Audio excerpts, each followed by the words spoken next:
All right.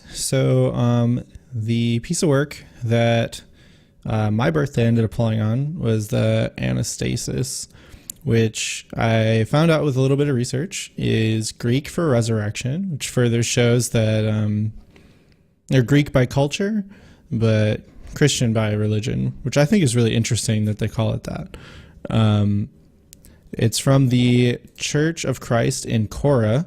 It's a fresco, and it was part of a funerary sort of side chapel in the church. Um, and this one is particularly interesting because you don't see this kind of depiction regularly.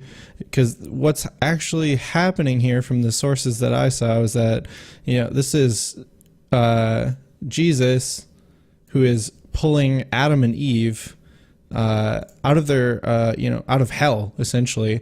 And that down here is supposed to be the gates of hell and how they're broken. And you can see all these like little locks and keys and all these other little sort of broken areas.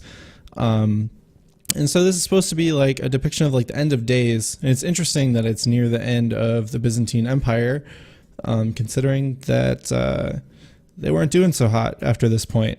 So it kind of is just this picture of hope of sort of like a resurrection, a redemption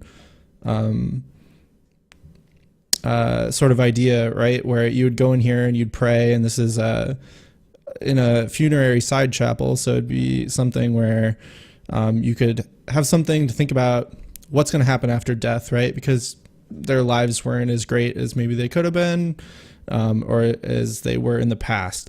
So that's about all I got as far as the Anastasis.